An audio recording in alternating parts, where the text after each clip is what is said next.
Gustavo, fui orientador dele nesse trabalho e muito agradecido dessa oportunidade que eles nos deram de antecipar um pouquinho a banca, né, para a gente fazer isso presencialmente. Então, agradeço a presença de vocês também. Dan e Carla terão 20 minutos para apresentar o trabalho, que tem o título Produções Discursivas de Violência e Vivência Democrática, Perspectivas Críticas de Judith Butler.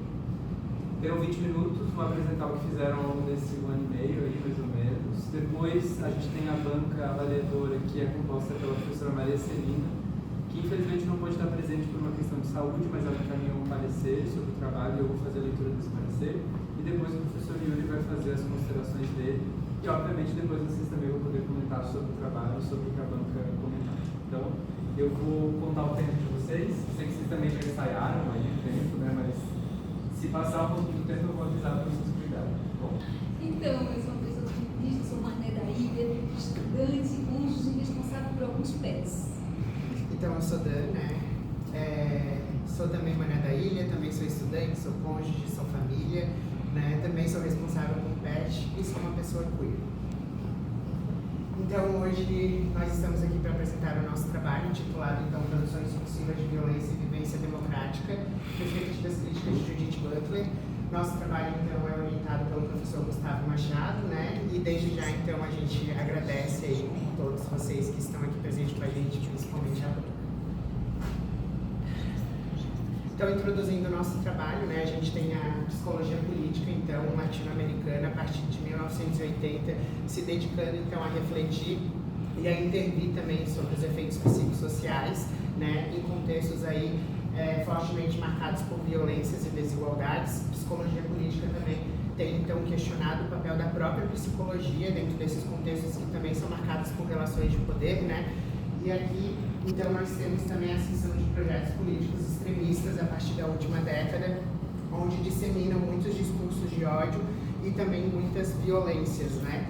Aqui é importante que a gente localize que discurso aqui é entendido como uma linguagem capaz de construir realidades, né? Além da construção de realidades, é também capaz de construir exclusão e também legitimar normas aí que regulam a existência de pessoas. Falando um pouco de democracia. A democracia, existe uma frase estadunidense que diz, de Abraham, a democracia é o governo do povo, pelo povo e para o povo. Essa frase, ela costuma conceituar a democracia, mas nós vemos, né, que ela não dá conta, ela é insuficiente, porque a democracia tem se mostrado, o que tem acontecido, nós vemos como funciona o exercício do poder nas sociedades democráticas contemporâneas. Vamos estudar um pouquinho por que Butler. Butler é uma pessoa queer, é uma pessoa de família judia, uma pessoa nascida nos Estados Unidos. Butler é referência em filosofia contemporânea e também filosofia política. Butler é referência também em estudos de gênero e sexualidade sob a perspectiva da teoria queer. Butler, nas últimas décadas, tem se dedicado a pensar sobre o processo democrático e este para além do estadunidense. E Butler também tem se dedicado a pensar sobre as vidas entrecruzadas com a violência. Então, diante de todo esse cabedal conhecimento de Butler, que se faz, né, de acordo com o interesse da nossa pesquisa, foi a escolha por essa pessoa. Também a nossa justificativa, né, nesse trabalho é contribuir para uma análise psicossocial de sujeitas imersas em relações desiguais de poder.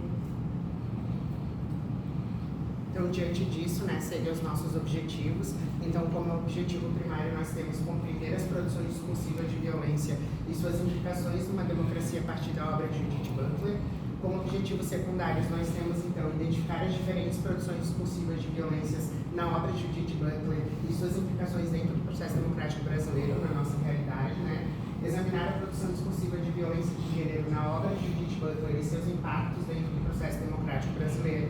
E também temos, então, evidenciar as contribuições de Judith Butler para enfrentar os efeitos psicossociais do discurso de violência numa democracia. Sobre a nossa metodologia, então, né, uma pesquisa de caráter de pesquisa bibliográfica, abordagem qualitativa em psicologia, metodologia de análise narrativa, pesquisa exploratória, enquanto metodologia de análise de dados, a gente tem, então, a teoria de análise de discurso de Laclau, que é uma teoria, então, né, que vem localizar também, entender o discurso como uma prática constitutiva da realidade social dos sujeitos e sujeitas, né, e também entende aí que os sentidos, eles se dão a partir da relação com outros elementos. Uma outra coisa importante é que a nossa produção acadêmica é de perspectiva feminista e contra-hegemônica dentro do campo científico. Então, segundo Hadley, a objetividade feminista na ciência significa saberes localizados. E esses críticos parciais privilegiam a contestação e a desconstrução.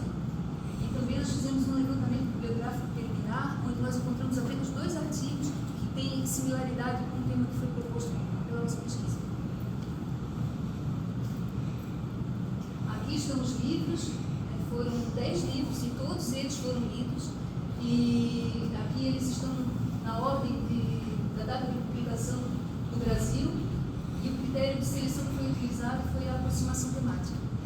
Aqui nós temos uma tabela importante da metodologia de análise de dados.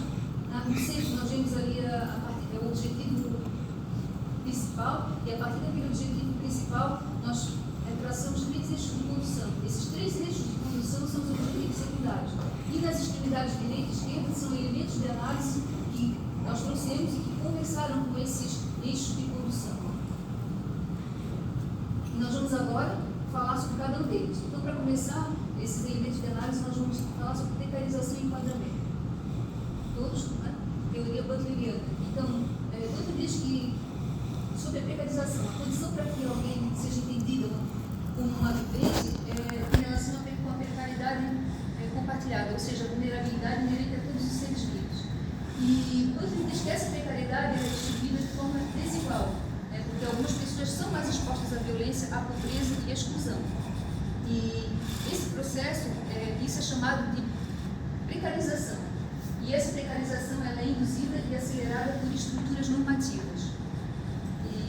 E aí, uma das funções específicas, uma das formas específicas de você ver esse processo de precarização acontecer é através do enquadramento.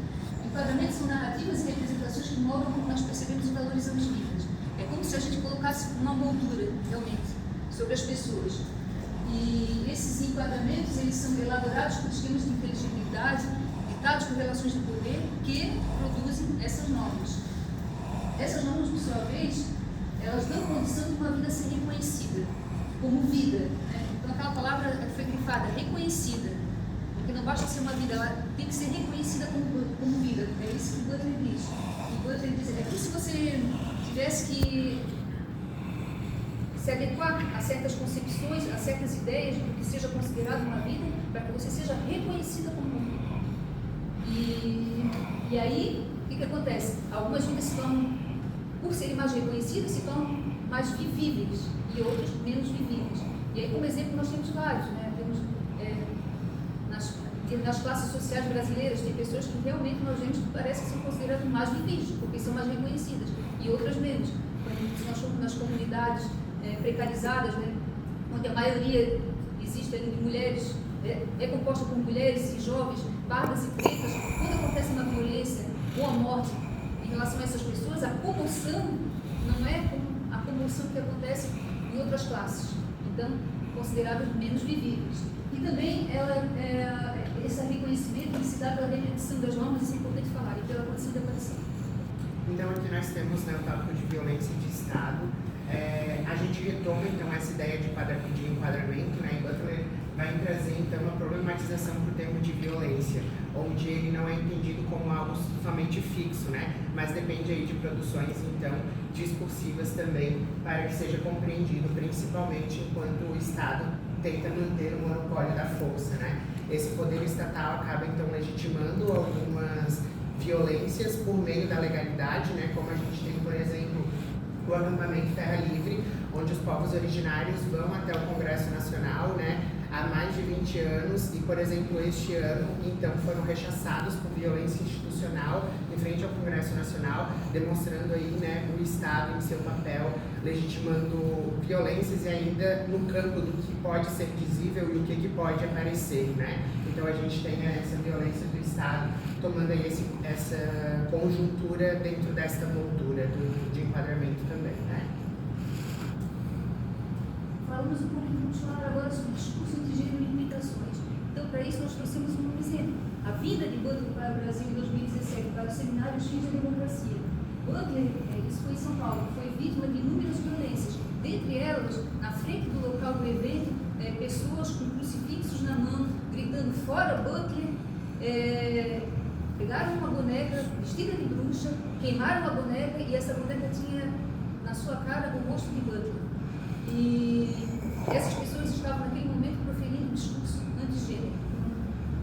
Essa foi uma das inúmeras violências que Butler sofreu.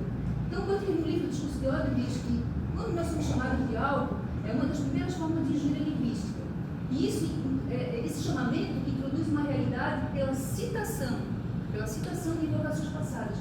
Isso acontece sem um contexto definido, aonde você consegue perceber ainda uma maior dificuldade de identificar a responsabilidade final, porque não tem esse contexto definido. E Butler disse nessa ocasião que é estranho que desejos democráticos sejam considerados perigosos. Então a gente tem um movimento antigênero, né, anti-intelectualismo e avanço ideológico contra instituições de ensino. A gente tem desde os anos 2000 um movimento antigênero aí vindo se consolidar no país, né, principalmente após 2007. Em 2013 a gente tem católicos e evangélicos então se unindo para barrar o Plano Nacional de Educação, né, no país aí, buscando exterminar qualquer questões relacionadas à sexualidade e a gênero, né. A gente tem também, em 2019, então, com Bolsonaro tomando posse, o seu discurso, ele se comprometendo em acabar com a ideologia de gênero dentro das escolas, né? A gente, então, tem nesse cenário um caráter autoritarista e fascista também, onde o ódio, então, ele vem como um instrumento de política, um instrumento político dentro do contexto do Brasil, né? A gente também tem esse movimento de censura e anti-intelectualista também, onde isso não quer somente acabar com os estudos de gênero, mas sim o próprio conceito do gênero, né? E também a sua relevância social, né? A relevância social que o gênero possui. Então esse movimento anti-intelectualista está aí presente, né? A gente também tem um exemplo de violência também estatal, como a Escola Sem Partido, que é um projeto aí, né, que busca barrar também com esses mesmos objetivos, né, mas a gente vê então que é um projeto antidemocrático, onde a gente não pode então discursar sobre igualdade e liberdade, que são princípios fundamentais da democracia, né. Então, a pergunta para todos nós, todas nós, quem tem medo de gênero? Butler diz que, em certo sentido, nós temos, todas as pessoas têm. Porque se a gente pensar em gênero como um conjunto de normas que impõem expectativas sobre a forma de alguém se apresentar ao mundo, o tipo de corpo a ser assumido, entre outras coisas, então não é fácil de imaginar razões pelas quais a gente possa fracassar, né, diante dessas exigências, dessas normas. E, além de tudo, a gente consegue entender também que pessoas que forçam, que tensionam essas normas, não se conformam com elas, elas acabam tendo consequências muito dolorosas. E né, gente? Tem pessoas que não se conformam com as normas. Não. Existe. E também tem outras pessoas aí que já desejam que o gênero ele seja uma estrutura fixa e imutável, né? Essas pessoas, elas temem a variabilidade do gênero, elas não reconhecem que pessoas transexuais existem, pessoas intersexo, pessoas não binárias, né? Que elas estão aqui entre nós, elas existem. Essas pessoas, elas têm esse desconforto, vamos dizer assim, e esse desconforto ele é usado então por políticos, né? Como manobra. O gênero ele vem num lugar como uma espécie de fantasma, né? Um fantasma político de ameaça.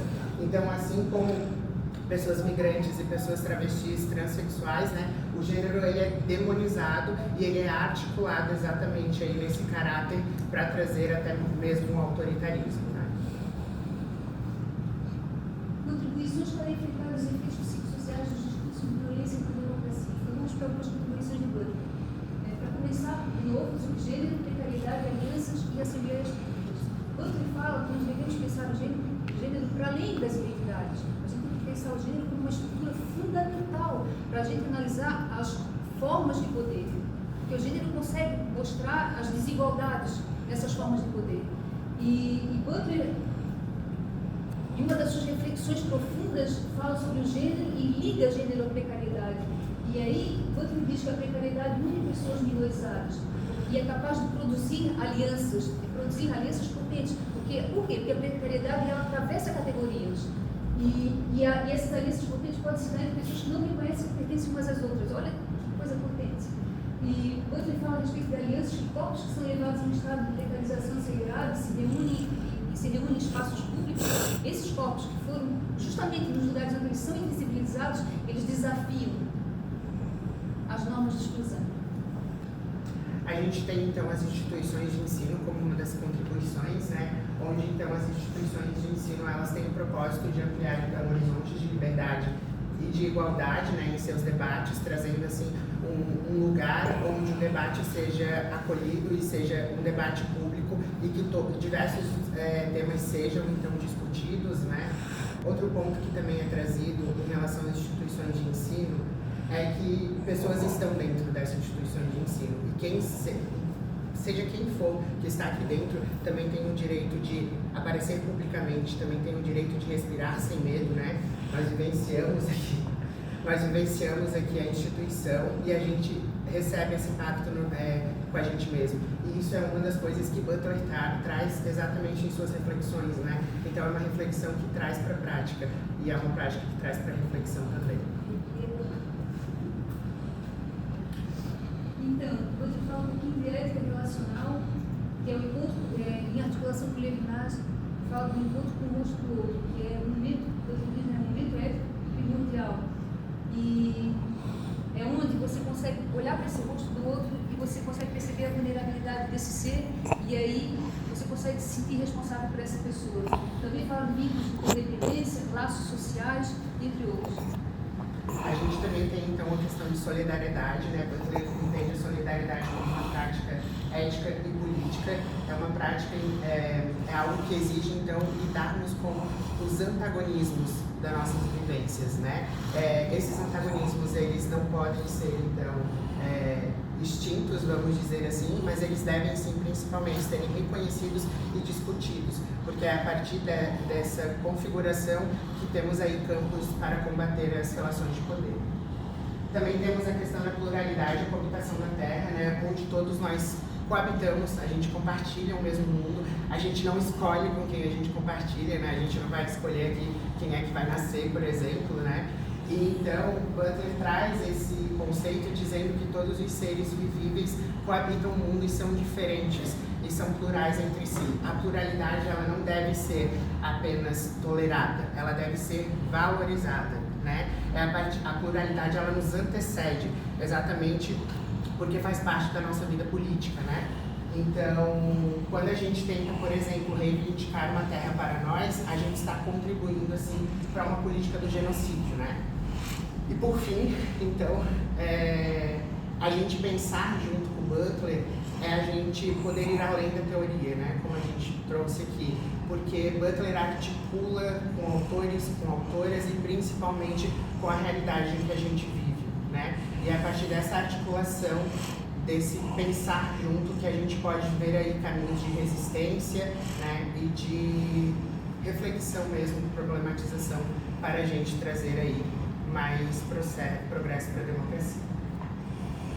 Então, como considerações finais, nós percebemos que a violência e vírus, como uma construção discursiva, nós identificamos elementos de análise para a compreensão de como vidas são reconhecidas e nós examinamos violência de gênero e ataques que se estabilizam os fundamentos democráticos. Também vimos contribuições fundamentais de Butler, então, aí, para enfrentar os efeitos psicossociais, né, em contextos, então, de discursos de ódio, num contexto democrático. Também vimos sobre o avanço ideológico contra instituições de ensino, e aqui é extremamente importante que a gente se localize. Estamos dentro de uma instituição comunitária, onde tem o papel de garantir uma responsabilidade social, de garantir, né, aí, tanto os direitos humanos quanto combater contra a intolerância e todas as formas de discriminação. E a gente contribuindo, assim, para o exercício da nossa democracia. Aqui estão as nossas referências e agradecemos.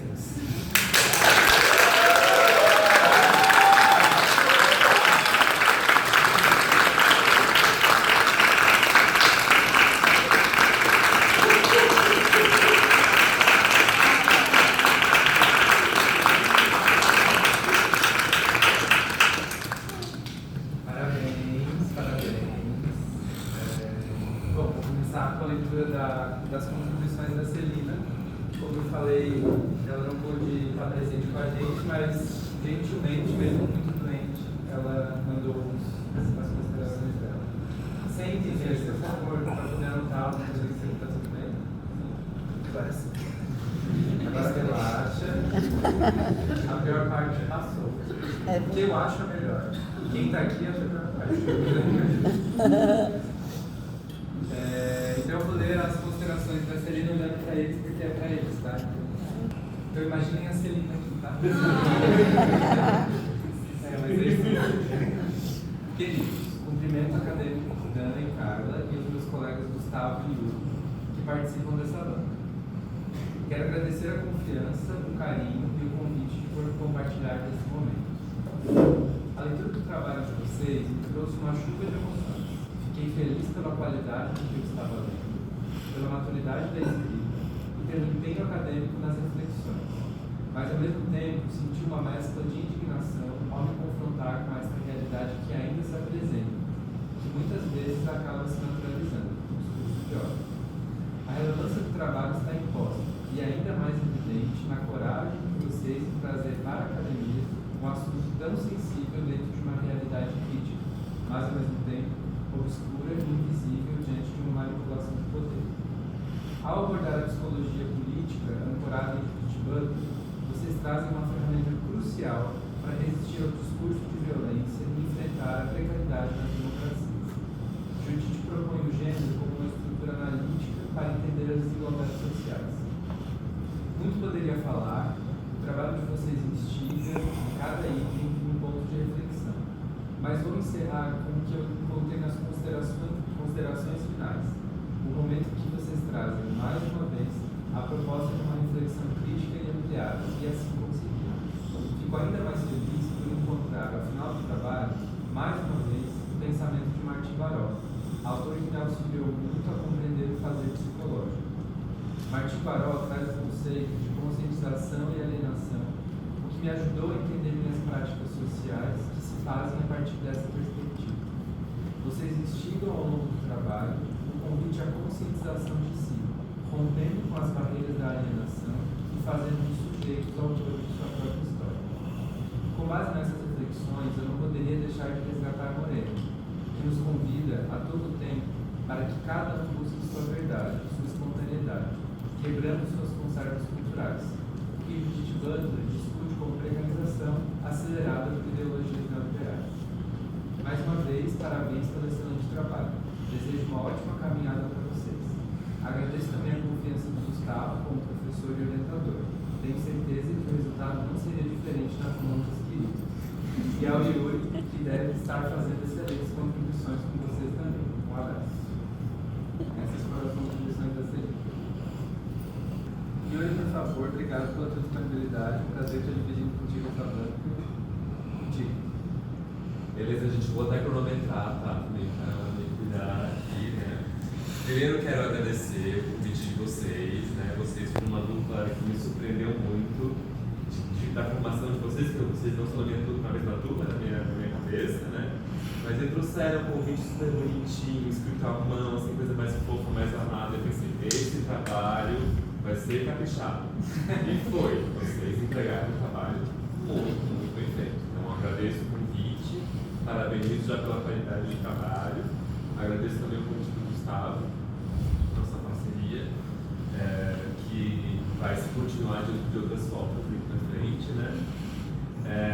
Mas assim, gente, o trabalho está muito bom, está muito bem escrito, merece sim circular, merece a gente olhar para isso em outros lugares. Vocês conseguiram levar isso para outro lugar, seja publicando, seja levando o congresso. Acho que vocês conseguiram fazer um comentário muito bom do trabalho da Butler, sabe? Eu gostei bastante da qualidade do trabalho de vocês. Então, poxa, pegar isso para a galera, começa a ler Butler, poxa, dá uma lida nesse trabalho que já dá um bom parâmetro, sabe? Eu achei isso muito bacana.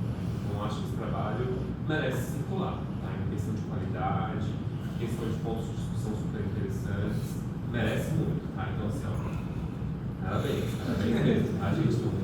Adentro do coração a qualidade do texto de vocês, beleza? Vou começar falando dos pontos altos que eu achei do trabalho, e aí eu vou falar um pouco do trabalho de vocês, mas também de como que eu leio a Butler, né? Porque tem momentos que eu concordo super e tem momentos que dá uma batida aí de leitura e tal, mas aí vamos chegar lá, não sei muito. Eu acho que a grande potência do trabalho de vocês é quando vocês trazem a discussão de gênero. Eu acho que quando vem com categoria gênero, e aí os exemplos que vocês trouxeram na vida dela aqui no Brasil, de como que ela é atacada, eu achei muito legal vocês trazerem um símbolo, né? Poxa, queimaram ela como uma bruxa, né, gente? Assim, tipo, traz o símbolo, traz a manifestação. Eu acho isso super importante, tá? Então eu acho que potência do trabalho faz uma cena, faz as pessoas verem, concretizarem, né? Porque às vezes a gente fala de gênero, fica uma coisa bem solta, e aí quando a gente bota uma mulher, não, boneca de uma mulher pegando fogo, né? Pra gente fazer um pulo para uma mulher, assim, a gente não sabe o quanto que demora, mas está mais perto do que essa planeta. Né? É legal essa cena, eu acho isso uma potência muito grande. Eu gostei de uma frase do trabalho que está escrito assim: negar o gênero é negar a complexidade. E aí eu acho que é esse o ponto, né? Esse é o ponto. A gente precisa aprender a lidar com a complexidade, né? Na nossa vida. A gente, enquanto psicólogo, a gente precisa trabalhar com esse paradigma da complexidade, né? Porque não existe subjetividade simples, não existe resposta fácil para as coisas, é sempre complexo e sempre cheio de detalhe. Quem insiste na simplicidade vai perder muita coisa e vai acabar passando por cima da subjetividade do outro, né? Então acho que isso é bem legal. Eu gostei muito quando eu li essa frase, eu falei, poxa, assim, pensou muito bem no trabalho. Aliás, vocês estão super bonitos, né? Estão um charme à parte, né? Então vocês trazem isso aqui no trabalho de vocês, trazem a materialidade, né? E como que vocês vêm aqui num trabalho acadêmico sério, formal, desafiando as normas, e acho que isso é genial, maravilhoso, façam mais, cada vez mais, assim, eu acho bem importante a gente subverter as coisas importantes, as coisas que são necessárias subverter, e a gente mantém a formalidade nessa formal. Vocês fazem um trabalho excelente, então a qualidade do texto está aí, é isso que tem que ser certo. Agora, ficar se vestindo de acordo com o gênero, cada um faz o seu. Viajando gente, importante salientar que o movimento antigêneros teve desde quando se criou a categoria de gênero, tá? Então, a gente tem novas roupagens dos enfrentamentos que a gente tem com esse neoconservadorismo, né? Que é a melhor traz, essa nova onda do conservadorismo que está agora, mas a gente teve aulas, as feministas que criaram o curso de psicologia na UFSC, né? E elas, desde o primeiro momento que elas começaram a criar aquele curso, já tinha um monte de gente querendo botar elas por fora. A quantidade das nossas professoras, que hoje tem seus 70 anos, 60 e poucos anos, enfrentaram, na época que elas estavam construindo aquele curso, é muito grande também, né? Então é importante localizar que, violência de gênero estava aí. Só que agora, como a gente faz mais barulho, a repressão também é maior, né? Então, essa é a leitura que até o Foucault pode fazer, né? Toda vez que tem um poder, tem uma resistência, né? E quando a gente está tensionando mais, a tensão vai aumentar também, né? É isso que a Biroli vai chamar de neoconservadorismo, uma nova onda de conservadorismo, depois de uma grande onda do feminismo, né? Então achei bem legal de vocês trazerem isso, mas isso aqui tem todo o passo que a gente dá. Então toda a nossa história é de resistência, toda. Nunca foi fácil, né? Não sei se vai ser um dia, mas assim, a gente luta que seja, né? Gostei muito do tópico do quem tem medo do gênero, acho que foi bem legal, né? Porque vocês falam quem tem medo do gênero, né? Todos nós temos, né? Porque falar sobre gênero é falar sobre complexidade, né? Então eu posso me expressar de diferentes formas, e também falar sobre liberdade, né? E quando a gente fala sobre liberdade, a gente vai falar também sobre medo, né? A gente está próximo do nosso desejo, a gente está próximo do nosso medo, é muito próximo, né? Então, aí a gente fica numa coisa da segurança, então eu quero me sentir seguro. Então eu tenho muita liberdade, mas quero me sentir seguro. E é esse jogo que esse discurso de ódio pega e capa as pessoas e fala assim, não, vamos ser seguros aqui. Vai ser seguro no casamento, vai ser seguro no homem e mulher. Aqui vai ter segurança, aqui o caminho é certo. E a gente sabe que não é, mas o discurso vai dizer o quê. Ponto altíssimo do trabalho, tá? A potência de construção de alianças, que é a conclusão do trabalho, né? Que ela pega o conceito da precariedade, né? Que que acho que é um conceito muito bacana, às vezes pode ser mal entendido, assim, né? Eu vou ler, aí os meus encontros, né? Eu leio precariedade, eu leio como comunalidade, que é essa condição humana, né? Porque precariedade é todo mundo é precário, todo mundo vai morrer, todo mundo pode ficar doente, e isso pode ser acentuado ou diminuído dependendo das nossas condições materiais, né? Mas a gente tem algo de comum, que a gente é precário. Tá? Então, para mim, a precariedade ela busca o comum. Busca o comum e é o comum. Então, a palavra para mim é comum. Mas enfim. Aí eu começo a encontrar as minhas divergências, aí eu vou pedir para vocês fazerem algumas coisinhas. Na verdade, tem um pedido só, tá? Um pedido só para vocês em relação ao trabalho. Tá. Gente, a Butler era muito inspirada pelo Foucault, né? Que eu acho isso ótimo, muito bacana, eu gosto dele também. Mas eu sou existencialista e muito próximo ao materialismo, tá? Então, o meu primeiro pedido que eu traria para vocês e até eu vou fazer uma pergunta, tá? Eu não sei se nos livros ela traz exemplos práticos, tá? Porque no texto a minha sensação é de faltar materialidade. E aí eu acho que quando a gente traz um exemplo, a gente traz a educação completa, sabe? A gente trouxe um exemplo, eu entendi o que ela está falando, tá? Está falando da bruxa pegando fogo, ela está falando do genocídio da população negra na periferia dos centros urbanos do Brasil, a gente está falando sobre o genocídio dos palestinos, que eu imagino que ela deve falar bastante também. Mas aí, o meu pedido seria trazer um pouco desse concreto para as pessoas que leem entender o que ela está falando, porque eu não entendi, mas eu acho que ajuda mais trazer. Então, o meu pedido seria, traz um pequeno exemplo, assim, só para é dessa cena que ela está falando, tá?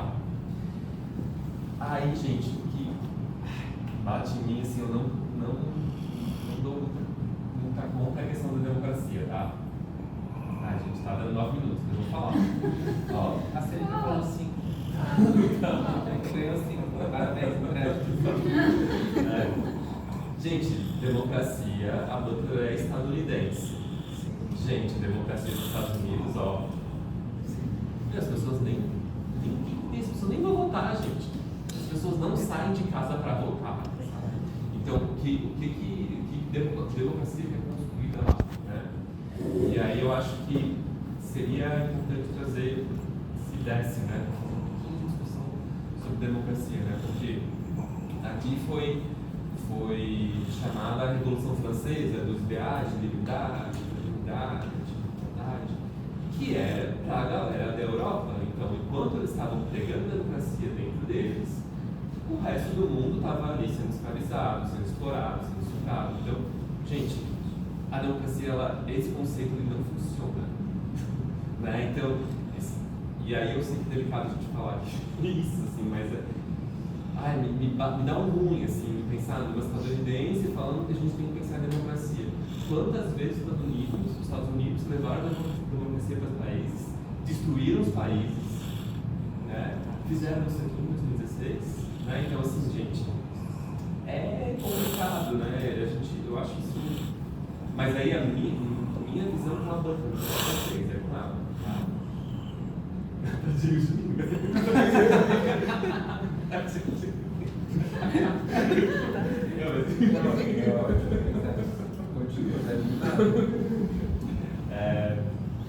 Então aí eu quero trazer um exemplo, né? Então, quando a gente teve o Haiti, né, que era um lugar escravizado, não sei o quê, e eles veem os ideais, liberdade, igualdade, fraternidade, e querem botar isso lá no Haiti, eles tiveram que fazer uma revolução. Eles tiveram que romper com os colonizadores para conseguir alcançar isso. E aí tem a Revolução Haitiana, que é a mesma coisa, só que no Haiti. Só que foi muito mais difícil. Muito mais difícil. Antes, né? A gente tem que entender que democracia é um conceito muito perigoso nesse sentido. Então aí é uma coisa que bate. Tá? E a gente tem mais uma coisa mais complicada para mim ainda. Claro. Que eu acho que eu já tinha falado pra vocês antes, né? Que eu já.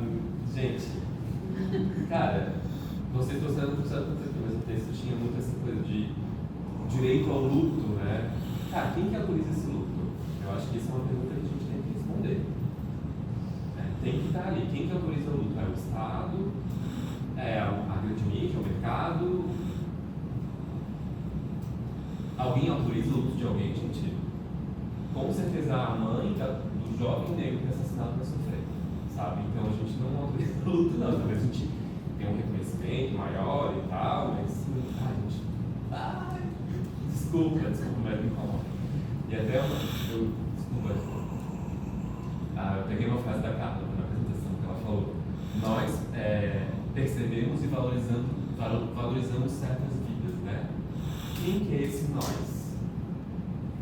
Quem que é nós? E quem que é os outros, sabe? Eu acho que isso tem que estar muito bem estabelecido para vocês. Porque quem que a gente é para autorizar o outro do outro, gente? Sabe? Então, eu acho que a gente tem que pensar um pouco nisso. Pastor, a tia lá arrasou, causando e eu aqui estudando dela, mas é isso. Acho que é um pouco isso. Eu não acredito que a gente consegue viver uma vida sem exclusão no estado que é construído da forma que ele é construído. Então, algum tipo de exclusão vai ter que acontecer. Então, eu acho que a gente tem que entender que se a gente quer mudar, vai ter que mudar muita coisa. Mas, enfim, gente, então, resumindo, tá? Trabalho excelente, muito bem escrito. Vou dar pontos críticos que eu acho que poderia pensar trazer um pouquinho mais de materialidade de exemplos. Essa questão do luto, para mim, talvez vocês, enquanto vocês leitores, pensarem um pouco melhor. Tá? Para vocês, é isso. Obrigado. Obrigado pela nossa contribuição. Foi calor. Ótimo, pegou 5 minutos para ser. Querem comentar alguma coisa sobre o que eu trouxe? Vocês?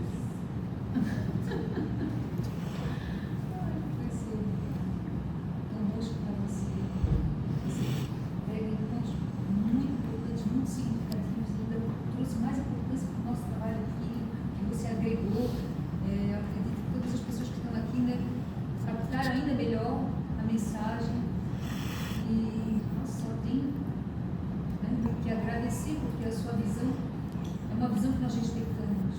Você tem esse pensamento crítico e você questiona mesmo, e isso é importante, a gente gosta que seja assim, quer que seja assim, né? Essa análise sistemática vai fazer com que o nosso trabalho cresça e que ele realmente possa ser melhor visto, e ser lido, e ser citado, e as pessoas possam conhecer esse assunto. Agora, sobre a democracia, você tem razão.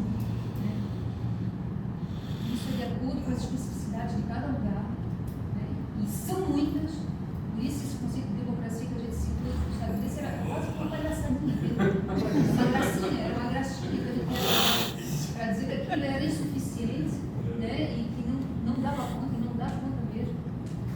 No nosso caso aqui, completamente colonizados pelos Estados Unidos, nós vemos da situação de escravidão, então nós construímos essa democracia nisso, e é uma democracia que na verdade não é, porque é uma democracia, o que a gente vê hoje, por exemplo, a gente fala, vamos fazer com que a democracia se fortaleça. Gente, se a gente parar para pensar, existem lugares aqui a poucos quilômetros de onde a gente está que as pessoas não têm direito a nada, não têm direito a casa, não têm direito a saneamento. Que democracia é essa? Então, para alguns, eu percebo, mas ela é extremamente regionalizada. E muito diferente lá de cima. E sobre os exemplos maravilhosos do seu aluno, nos aplicar a isso, você falou sobre como percebemos vida, o qual precisa, a gente não tem esse poder.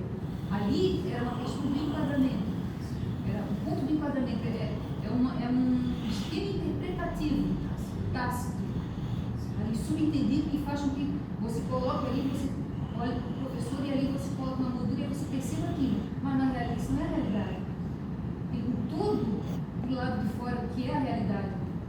E aí Deus só mostra que desse mecanismo de poder, né, que existe para fazer com que as pessoas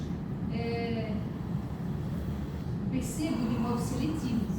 É bem seletivo mesmo, porque não é real. Né? E com isso, ela tem mais comoção diante de uma situação, menos comoção diante de outra. Mas se você fizer uma atenção nessa moldura, você vai ver coisas para além. As fotos de guerra que nós vemos, nós estamos vendo, né? As pessoas que estão sendo mais valorizadas foram mortas, e aquelas outras milhares que foram mortas, e os corpos aonde? Você sabe do que eu estou falando? Então, é nesse sentido mesmo, né? Onde que está sendo mostrado mais e onde está sendo mostrado menos. Eu estou passando, né? Não, tudo cara, né? E por fim, o luto, também você tem razão. E a gente, como não pode receber, também não pode dizer, ó, você tem um direito, você não tem direito, a família vai se sofrer dentro daquela situação de luto. Eu mais ou menos entendo, né? Não sei se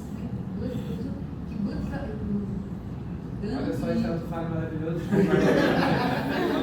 Eu amei.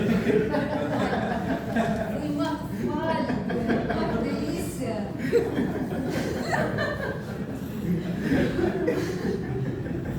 Vocês fizeram incrível, então. Quer falar, Butler? Tem mais propriedade que eu. Não, eu acho que o que é interessante, Butler, tem algumas coisas que eu também não concordo, e é até difícil de entender, assim, né? Tipo, a força da não violência, né? Tipo,